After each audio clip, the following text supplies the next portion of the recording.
Hello viewers, இந்த உலகத்துல நிறைய தொல்பொருள் ஆய்வுகள் நடந்துகிட்டு இருக்குங்க. இன்னுமே கூட தொடர்ந்து நடக்கிற ஆய்வுகளுக்கு முடிவே இல்லாம விடையே கிடைக்காம கூட போயிட்டு இருக்கு. அப்படிப்பட்ட தொல்பொருள் ஆய்வுகள்லயே விடை கிடைக்காத மர்மமாக இருக்கக்கூடிய 5 விஷயங்களை பத்தி தான் இந்த வீடியோ ஃபுல்லா பார்க்க போறோம். இந்த வீடியோ பிடிச்சிருந்தா லைக் பண்ணிக்கோங்க. மறக்காம நம்ம ஹவுசி சேனலை சப்ஸ்கிரைப் பண்ணி சப்போர்ட் பண்ணுங்க. வாங்க வீடியோக்குள்ள போகலாம். Number 1, giant red hair humans. வட அமெரிக்காவில் இருக்கிற நெவாடாவில் லவ்லாக் கேவ்னு சொல்லிட்டு ஒரு குறுகிய குகை இருக்குங்க.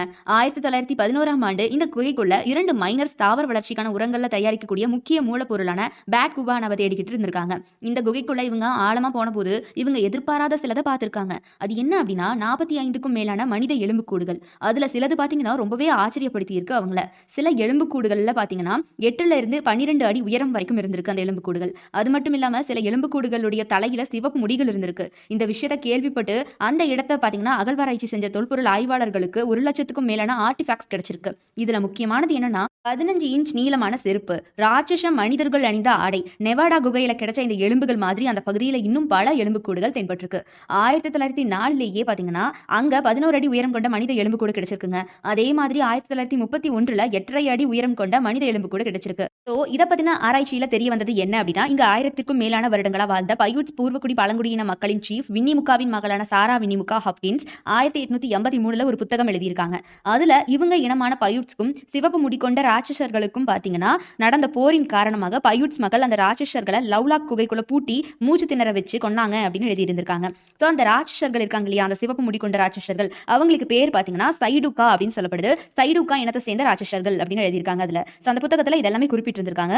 பைபிள்ல கூட பாத்தீங்கன்னா ராட்சச மனிதர்கள் வாழ்ந்தாங்க அப்படின்னு சொல்லப்பட்டிருக்கு. அப்படின்னா கண்டிப்பா இந்த ராட்சச மனிதர்கள் வாழ்ந்திருப்பாங்களோ, நிஜமாவே இருந்திருப்பாங்களோ? ஏன் அப்படின்னா அந்த குகைக்குள்ள நிஜமாவே ராட்சச மனிதர்கள் இறந்து கடந்த இந்த எலும்பு துண்டுகளை தொல்பொருள் ஆய்வாளர்கள் எடுத்திருக்காங்க.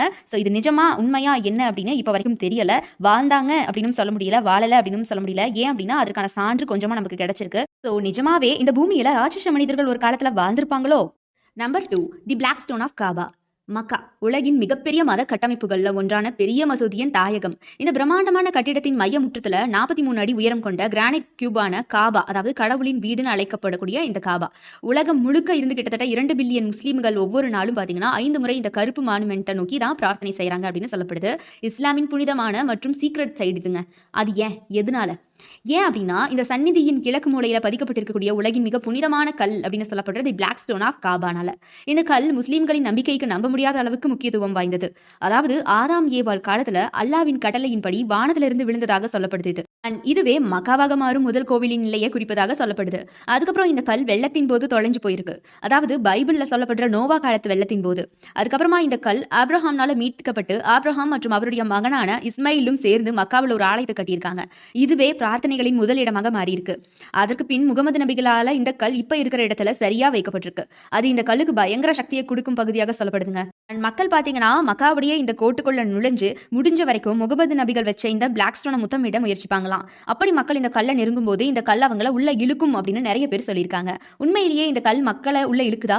நிபுணர்களே இந்த கல் பூமியை சேர்ந்தது இல்லை அப்படின்னு சொல்லியிருக்காங்க. இந்த கல் விண்வெளியில இருந்து வந்ததால பாத்தீங்கன்னா பல காஸ்மிக் கதிர்வீச்சுகளுக்கு எக்ஸ்போஸ் ஆனதுனால, விண்காந்த கதிர்வீச்சுகளை வெளிப்படுத்துறதுனால பாத்தீங்கன்னா அந்த கதிர்வீச்சுக்கு ஆளாகாத மக்கள் இந்த கல்லுக்கு பக்கத்துல போறதால அவங்களை அதற்குள்ள இழுக்கும் உணர்வை தரக்கூடும் அப்படின்னு சொல்லியிருக்காங்க. இதை ஆய்வாளர்களே உண்மை அப்படின்னு சொல்றாங்க. நிஜமாவே காபாவின் பிளாக் ஸ்டோன் மனிதர்களை உள்ள இழுக்குமா? இதற்கான பதில் பாத்தீங்கன்னா இன்னுமே மர்மமா தான் இருக்குது. Number 3, the faces of Belmez. 20ஆம் நூற்றாண்டுல முதலாக 1971ஆம் ஆண்டு ஆகஸ்ட் மாதம் 23ஆம் தேதி பெல்மிஷ் கிராமத்துல கல்லி ரியல் அப்படிங்கிற தெருவில் அமைஞ்சிருக்கக்கூடிய 5ஆம் நம்பர் வீட்டில் வசிச்சு வந்த பெண்மணியான மரியா கோம்ஸ் சமையலறையில சமைச்சுக்கிட்டு இருந்திருக்காங்க. சமையலறையின் நிலப்பகுதியில ஒரு பெண்ணுடைய உருவம் தோன்றி இருக்கு. இது அன்னைக்கு மட்டும் நடக்கலைங்க, அடுத்த நாள், அதற்கு அடுத்த நாள் அப்படின்னு சொல்லிட்டு வீடு முழுக்க முகங்கள் தோன்றி இருக்கு. இதனால இந்த மர்ம சம்பவத்திற்கு பெல்மேஷ் முகங்கள் அப்படிங்கிற பேரும் வந்திருக்கு. தி ஃபேசஸ் ஆஃப் பெல்மிஷ். ஆண்கள் பெண்கள் அப்படின்னு சொல்லிட்டு 2 முகங்களும் மாறி மாறி தோன்றி இருக்கு அந்த வீட்டுல. இது பார்ப்பதற்கு வரையப்பட்ட போர்ட்ரேட் ஓவியம் மாதிரியே இருந்திருக்கு. அதுபோக ஆயிரக்கணக்கான மக்கள் இந்த அதிசயத்தை பார்த்ததாக சொல்லியிருக்காங்க. 6 நாட்கள் கழிச்சு இந்த தளத்தை இடித்துட்டு புதிய சிமெண்ட் தரையும் போட்டிருக்காங்க. ஆனா பாருங்க, 1 வாரம் கழிச்சு திரும்பவும் வேறு முகம் தெரிய ஆரம்பிச்சிருக்கு. இந்த முகம் பல வாரங்கள் தெரிஞ்சிருக்கு. அது மட்டும் இல்லாம இதனுடைய முக தோற்றங்கள் மாறிட்டே இருந்திருக்கு. பொறுக்க முடியாம திரும்ப இந்த தளம் தோண்டப்பட்டிருக்கு இன்னும் ஆழமா. அப்போ நிலத்துக்கு அடியில மனித எலும்புகள் கிடைச்சிருக்கு. அப்போதான் தெரிஞ்சிருக்கு அந்த வீடு மட்டும் இல்ல, அந்த தெருவே ஒரு காலத்துல மயானமாக இருந்திருக்கு அப்படின்னு. அதுக்கப்புறமா புதிய தரைத்தளத்துல பல முகங்கள் இருப்பதாக பேராசிரியர் குழு ஒண்ணு ஆராய்ச்சி செஞ்சுச்சு. ஆனா பாருங்க, யாராவது இந்த முகத்த வரைஞ்சிருப்பாங்களோ அப்படின்னு சந்தேகமும் இருந்துச்சு. ஆனா அந்த சந்தேகம் உண்மை இல்ல அப்படின்னு தெரிய வந்திருக்கு. எந்த தடயமுமே இல்லையாம் யாராவது வந்து வரைஞ்சிட்டு போனதுக்கு. இவங்க ஆராய்ச்சியில ஒரு முகம் அல்ல 18 வித முகங்கள் தரையில தென்பட்டதாக சொல்றாங்க.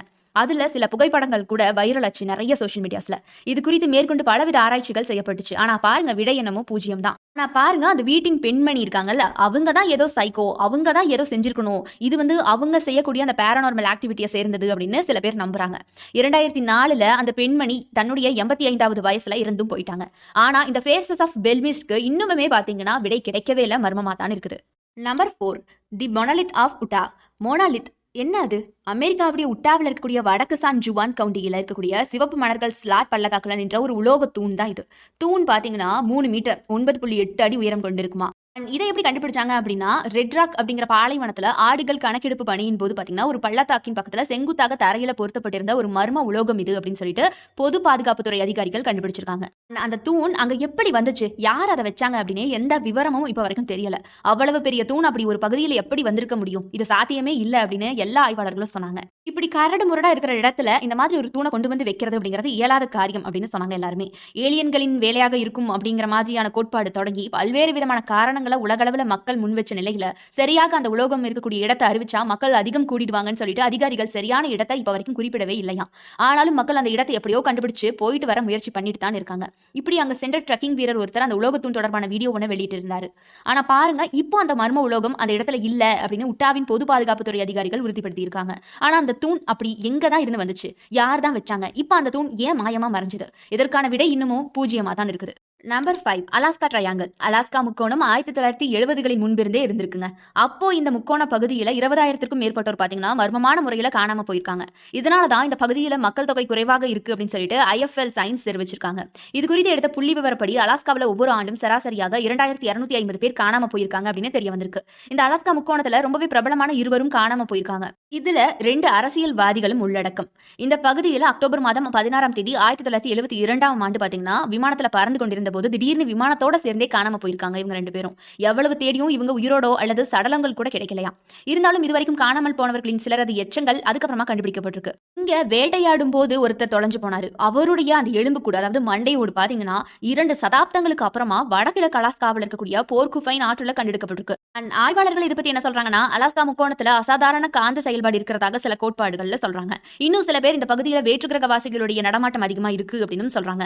அலாஸ்கா முக்கோணம் ஒரு அடர்ந்த மற்றும் பெரிய அளவிலான ஒரு வனப்பகுதி. இங்க நிறைய கொடிய மிருகங்கள் இருக்க வாய்ப்பு இருக்கு. இந்த காரணத்தினாலும் கூட இந்த பகுதிக்கு செல்பவர்கள் மாயமாக மறைவதோட கண்டுபிடிக்க முடியாம போகவும் காரணங்கள் இருக்கலாம் அப்படின்னு ஒரு பக்கம் ஒரு தரப்பினர் சொல்றாங்க. ஆனா எது உண்மை அப்படின்னு இன்ன வரைக்கும் மர்மமா தான் இருக்குது. சோ ஓகே கைஸ், இப்படி இந்த மாதிரியான 5 விதமான தொல்பொருள் மர்மங்கள்ல உங்களுக்கு எது பிடிச்சிருக்கோ அதை மறக்காம கமெண்ட் பாக்ஸ்ல கமெண்ட் பண்ணிடுங்க. இந்த வீடியோ பிடிச்சிருந்தா லைக் பண்ணிக்கோங்க. அண்ட் நம்ம ஹவுஸ் சேனலை சப்ஸ்கிரைப் பண்ணி சப்போர்ட் பண்ணுங்க.